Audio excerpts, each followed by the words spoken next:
Alright people, let's jump straight into this, shall we? No time for bollocking about here.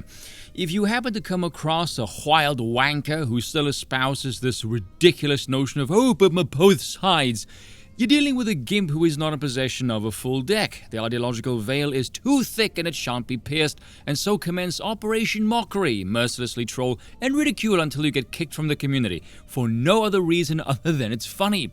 Because despite the fact that they're fat, they still don't possess thick skin enough to handle a dissenting opinion.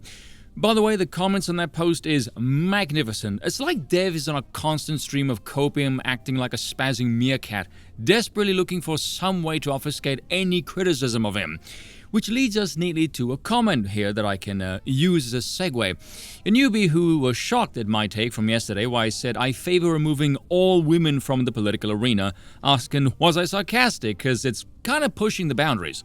No, I was legit serious. I do not want any women in the political arena at all. They have no business being there. This is not an ideological worldview, mind you, merely a functional one.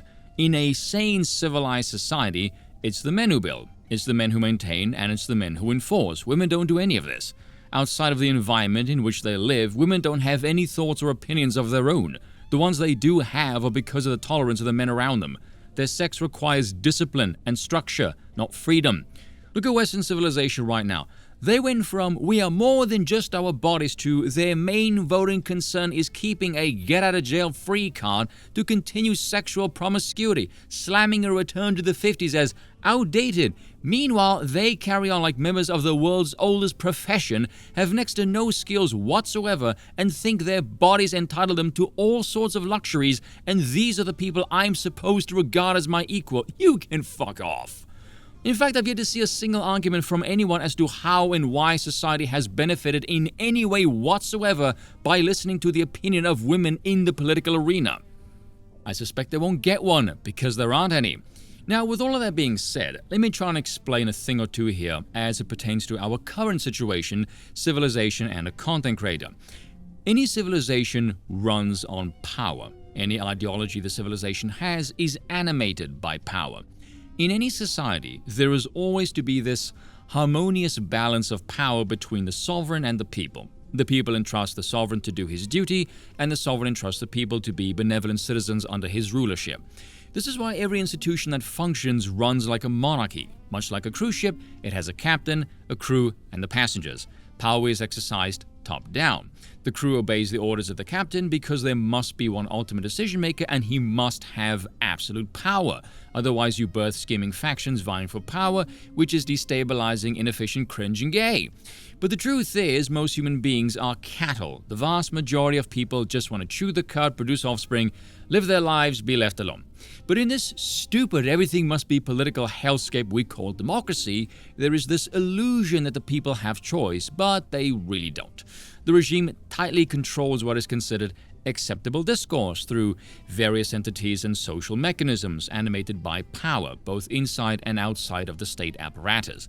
As I said before, the right is an absolute, the left is a gradient. The right can only lose via moving, and the left is never standing still, ever. Any concession of the right, no matter how small it is a win for the left. An example of this policy-wise would be, say, immigration, legal or illegal. The political spectrum doesn't look like this, rather it looks more like this. Which brings us to the lunatics who call themselves centrists. It's actually incredibly easy to explain why Dev is the way he is. Centrism, as the name goes, means the middle. Now, in order for something to be in the middle, it must stand between at least two opposing endpoints. There is not an equal saturated level of tolerated extremes of both the left and the right in our regime. Our timeline is heavily tilted towards the left. As a consequence, someone like Dev, who is hell-bent on contorting himself like a demented pretzel, comes across like a lunatic, incapable of listening.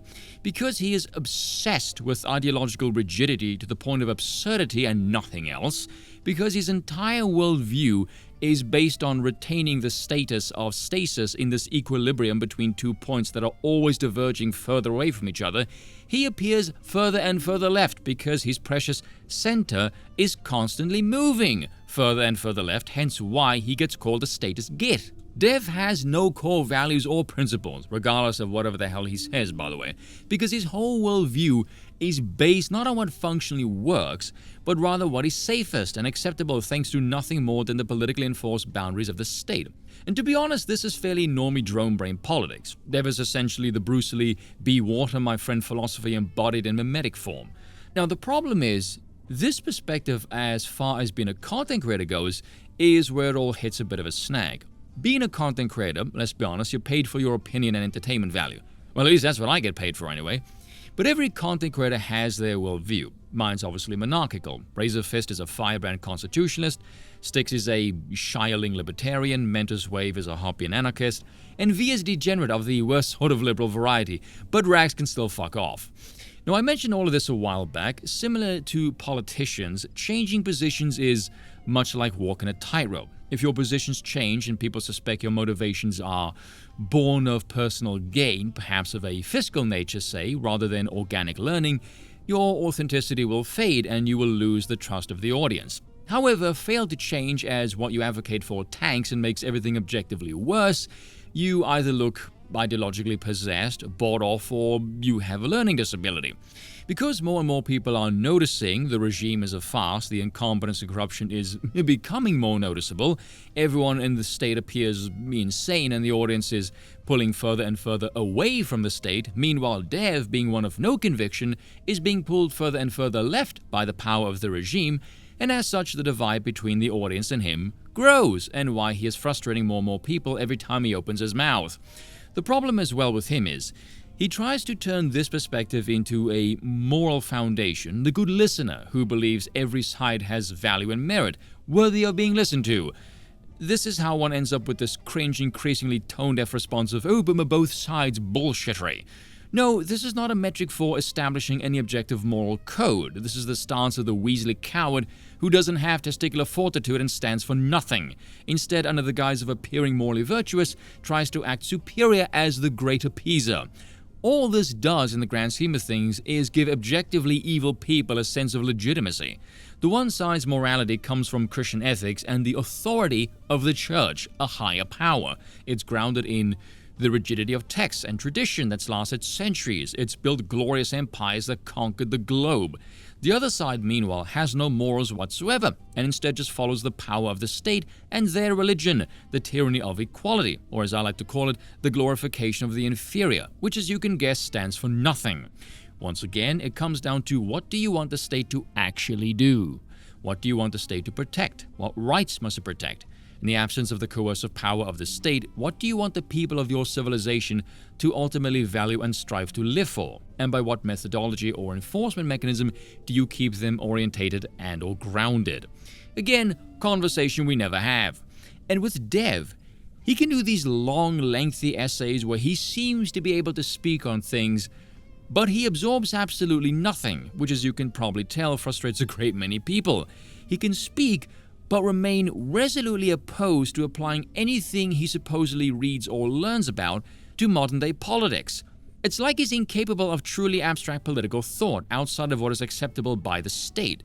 Because Dev has no morality grounded in anything outside of the regime, Big Daddy Government is his god, and as such he is never going to condone any opinions outside of the Overton window. Ever. So if you think this Canadian is one day going to wake up and see the error of his ways, no, that is never going to happen. And again, much like politicians, I can't tell if Dev is actually an idiot or he's incentivized to act like one for the sake of rage betting as a means to farm engagement. And here are some examples from yesterday as to why. Dev, so it's come out that the guy who shot Trump was a 20-year-old Republican voter, probably some schizo. If you continue to blame Biden or the Dems with no proof, you are part of the problem. Stop being a partisan, start engaging with your brain. You know, you should really follow your own advice there, Dev. As V pointed out, you fell for this, and as Hot Bastard points out there, shout out to him by the way, of course the rabid homosexual, which does sound like something I would say actually, leaves out that he was a Democrat Act Blue donator. Nice try. Dev here again. Oh, and if it does come out this is wrong and he was a Dem, you still shouldn't be a partisan. If all you do is react, then things will only escalate. Dev, start engaging with your brain. Also, Dev, if all you do is react, then things will only escalate. That's literally what you did in this post, you wanker. Again, take your own advice, maybe shut up once in a while. I was one of the few people who did not immediately focus on the politics of the would-be marksman because I'm smart enough to know ultimately it doesn't matter. Oh, but I do like these posts though. The desperation to maintain both sides will only get worse from here. It's desperation because the alternative is worse. Oh, shut up, you sensationalist bullshitter. Same with you screaming this cringe crap of, oh, civil war. That is never going to happen. What the hell would that even look like in this day and age anyway? It's just dumb. If you support Trump, you've been crying for 4 years about how it was rigged against you. It wasn't. Sure, and Biden really got 81 million votes, and late at night he dresses up as He-Man. And how the Democrats were Hitler. They aren't, and how you need to fight back. Here is your opportunity. Enjoy. Is he referencing that one event where Biden had the menacing red light behind him? Because that is the only time I can recall during the last 4 years where he was memed by Trump supporters as the Austrian man. Which, by the way, couple that with the screaming about how Trump supporters are a threat to the country, made him look far more authoritarian than anything Trump ever did by a country mile. Oh, I do love this though. Watching Dev faceplant when he's asked to think of his own volition never fails to amuse me, because at this point, I'm convinced he can't. Dev, how do you know this wasn't a setup? It seems rather obvious. How was there a shooter on the terrace closest to Trump? There is no way the shooter was going to make it out alive. His death had to be part of the plan. Same with his registration as an R. Good point. If you look at the facts that we know of, the incompetence, the positioning, the orders to stand down until he fired at Trump, come on, how else do you think this was going to end? Dev, prove it. Again, this man cannot think for himself. One side wants fair elections and a safe country. The other side wants to eliminate their opponents to stay in power. Both sides view themselves and their opponents like this. If you cannot even accurately describe your opponent's desires, you need to shut up. Again, take your own advice. Do you see what I mean? Oh, both sides do this, so both sides are equally as bad as each other. This is like a 5-year-old's idea of conflict. Simple question for you. What does either side want to do with power? I don't care about the Constitution, I don't care about democracy, republicanism, or any of these farcical terms. I'm going pure power here. If one side has gone completely insane and is hell-bent on destruction of the nation state itself, this is not a time to play by the book. That's a declaration of war as far as I'm concerned. To me, that is justification for using any means necessary to permanently seal off a threat. Yes, you can cry about the potential abuse of power, but you can either gamble with that or risk a guaranteed abuse of power. Life is not perfect, people. It presents us with options, and nothing stays constant. Well, except for death and taxes, I suppose. I haven't lost my center. Everything I've been saying is in line with my core principles. You don't have core principles, you fat sack of crap. The only thing you stand against is a force that prohibits you from being a hedonistic degenerate. Your center is determined by the opinions of others. Your concept of your center doesn't even make any sense. Your core principles come from Big Daddy government as you get railed at the behest of the state. Heaven's sake, several months ago on Archer's stream, V and everybody else was taking the piss out of you because you were the only one who needed the approval of the bureaucracy for the penny to finally drop that Biden was out of his mind. Meanwhile, everybody else knew this because it was visible in plain sight. In this comparison of violence and you bring up January 6th, give me a freaking break, you are pathetic. Oh, and now this one. This is the one where he heavily dropped the ball. After one firefighter passed away defending his family from gunfire at the event, and Sargon posted this, someone from his Twitch chat pointing out that when you shoot at a crowd of leftists, you pretty much hit low-life degenerates, and if you fire at a crowd of Trump supporters, you hit hard-working men adored by their families. Therefore, whatever godforsaken reason, felt the need to post one of his old tweets featuring a hypothetical scenario asking who he would save between a bartender LARPing as a congresswoman, Eva LARPing as a human female, a senile old man in the middle of a surprise prostate exam, and of course President Putin. Naturally, he chose President Putin as any sane person would. With Dev saying the guy who was shot was a Putin fan. This doesn't justify it, of course, but the joke doesn't work, with Sargon saying it still does work even if he liked Putin. With Dev replying no, because the joke at its core is fire into a crowd of leftoids and you hit evil people, fire into a crowd of rightoids and you hit good people, but good people generally don't like Putin. It seems to be lost on the man that you can be a hard-working man adored by your family and still like President Putin, which the choice of person in the scenario doesn't even confirm, by the way. It's merely a question of who would you rather save. With Dev here saying, thinking about it, I guess it's that I expect America should come first types to actually put America first. Well, Dev, not to think too much about this post, it's clear from your thinking you didn't do that either, by the way, but considering 3 of these people are actually in the American political system and Putin is not, I would say saving Putin is probably the most pro-American position to take here. I don't know about you, that's a lie, I do. I'm actually in favor of America not having antagonistic intentions towards Russia. Then again, I'm in Europe, and I favor Russia's vast cheap energy as opposed to Uncle Sam blowing up infrastructure.